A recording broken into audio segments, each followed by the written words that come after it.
to Tracy Mommy Reads. I am back again with another video. Today, it is the final Friday of May, so we got something a little different today. No book review. I want to talk about my TBR today. And for those of you who may not know, TBR is, it stands for to be read. So that denotes any books that I have on my list to read, that I want to read. And, you know, TBRs can be books that you haven't purchased yet, that you just maybe have a running list.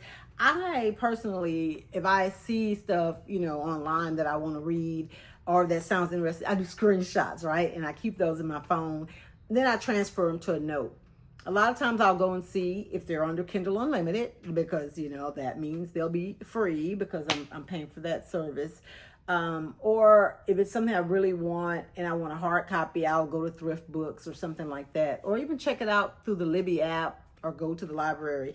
I try to limit purchasing books until I at least like put a dent in the ones that I already own, like as far as hard, you know, like physical copies of books.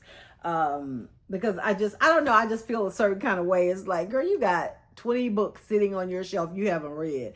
And it can be like so, I don't know what the word I'm looking for, but like the pressure sometimes, especially if you follow a lot of bookish content creators, or you look at Book Talk and BookTube and Bookstagram, and you feel like, you know, there's this FOMO, fear of missing out. But I try to stay in my own lane and read books that sound interesting to me.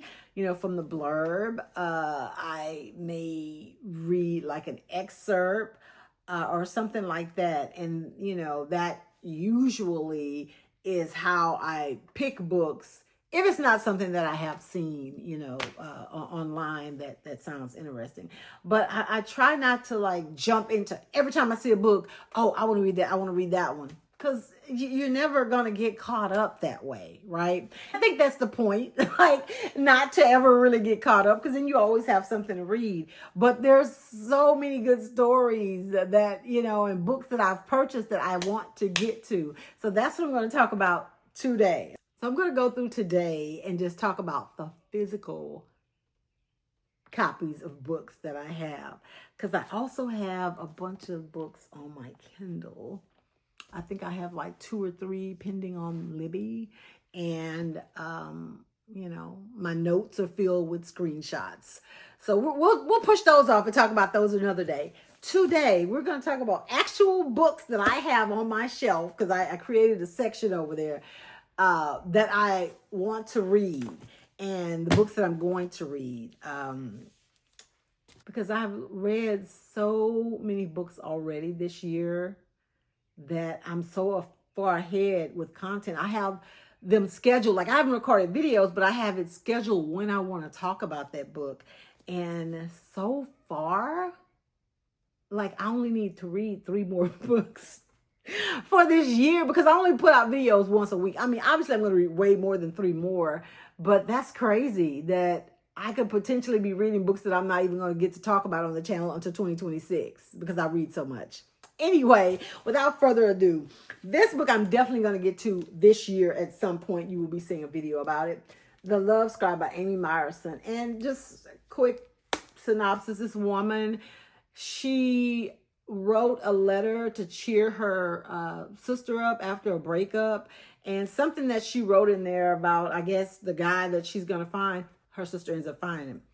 She writes another letter to somebody else they end up finding. So that's what it is, the Love Scribe. She's writing about love and how you're going to find that person. And these people are finding their people. So I can't wait to read this one, because I wonder if it's going to be in the same vein as Expiration Dates, you know, and if the main character in this book is going to end up finding her own love, you know, can she write her own story?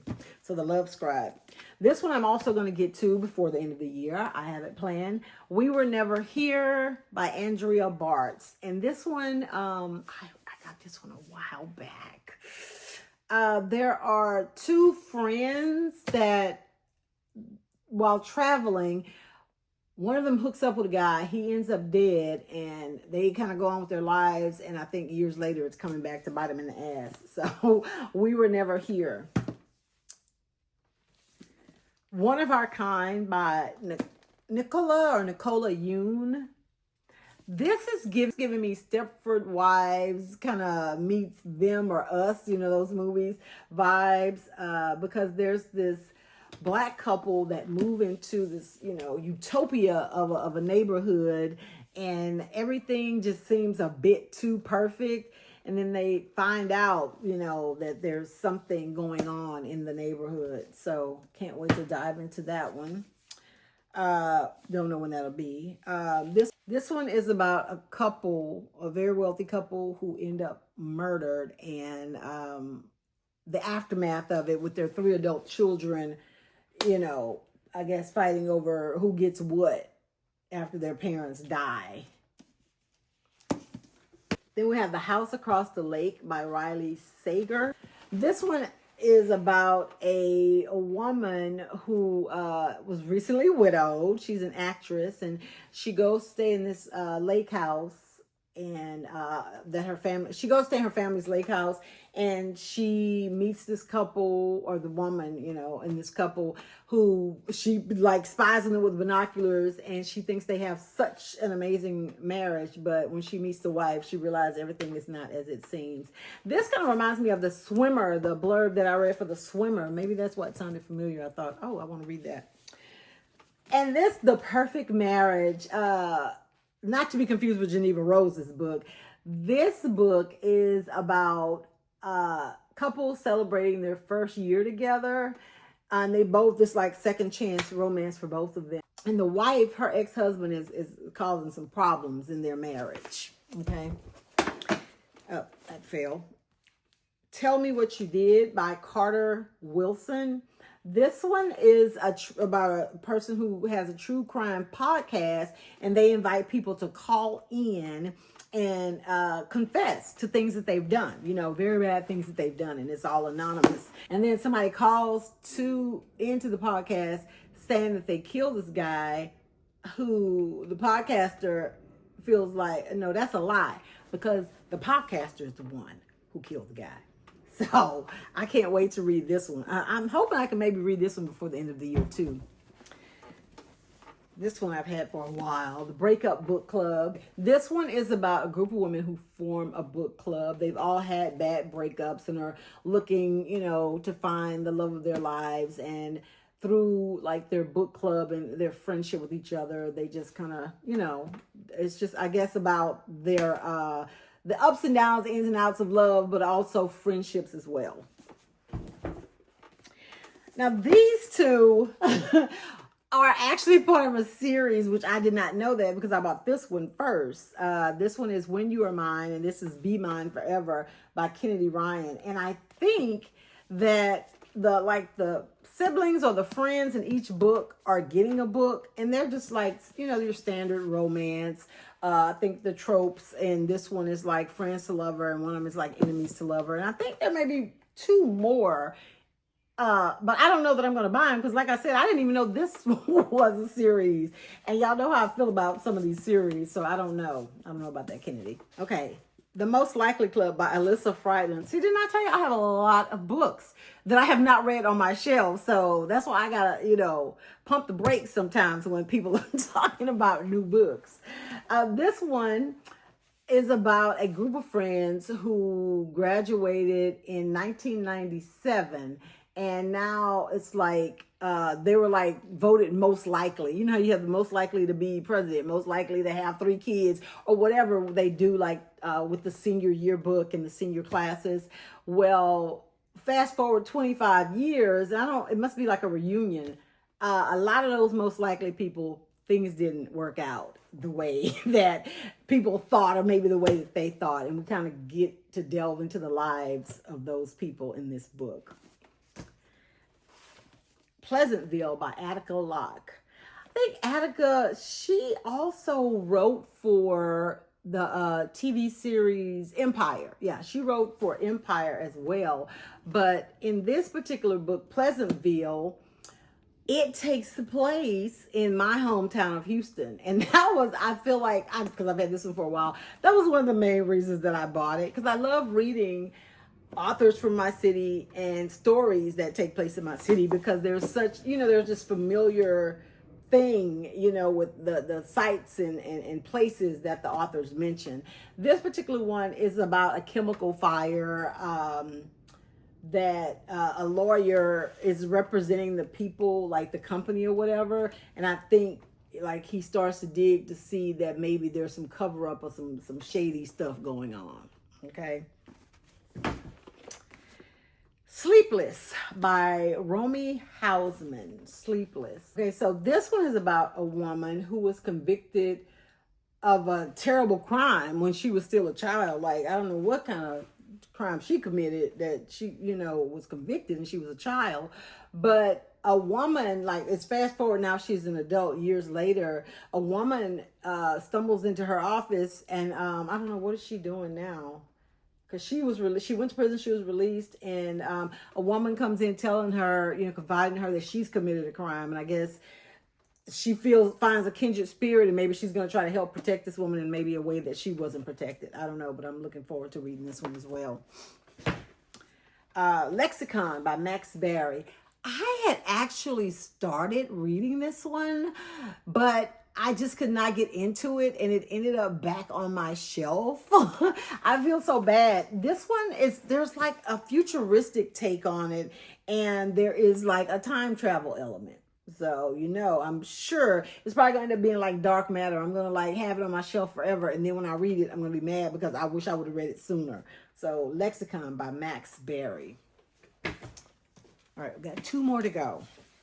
This one is my like a newer release that I received from the Book of the Month Club, Count My Lies. It doesn't have even a blurb on the back of here, but this basically is about a woman who, she just tells lies, all kind of lies. She's pathological, and she ends up telling this guy that she's a nurse when she sees him and his daughter at the park, and the daughter's been stung by a bee. She finesses her way into their life and becomes their nanny, and we just start to learn more and more about the lies that she's always told, okay? And then this is the final one, The Wilder Women, another book of the month by Ruth Emmy Lang. This particular one, I don't know if it has some fantastical realism or what, but this woman goes missing, and apparently she's a seer. She can predict things that are going to happen or see things that are going to happen, which is why her daughters are perplexed as to how she came up missing, because she should have seen it coming, right? So now they're having to, and it sounds like they're estranged. They're having to get together to go find out what happened to their mom, okay? So, yeah, I don't even know. I can't even count. Let's see, 1, 2, 3. Let's see, 4, 5, 6, 7. 8, 9, 10. So, yeah. Those are just 16 of the books. And I feel like there's maybe a couple of more that I didn't pull out. So I want to say I have about 16 to 18 books on my shelf that I haven't read. And in the grand scheme of things, that may not sound like a lot. But, I mean, if I don't, I need to at least prioritize these. That is going to be my goal, to at least prioritize these books. And I'm going to make a concerted effort to read over half of them before the year ends.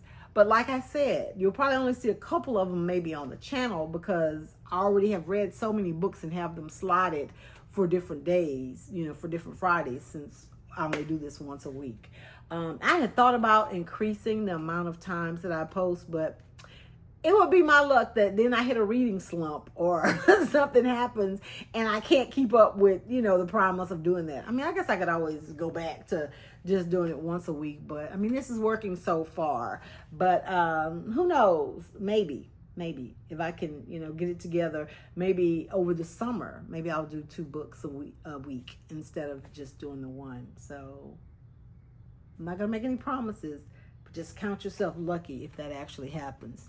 Anyway, it's probably went on way longer than I wanted. let me know in the comments if any of the books that I mentioned are on your TBR, or let me know how many books you actually have on your TBR, like physical copies. Like I said, I'll probably do another part of this video maybe next month with all of the digital books that I have on my list as well, because it's a lot of those. Thank you so much for watching. Make sure that you like this video, and if you have not done so already, go ahead and take the opportunity to subscribe to my channel.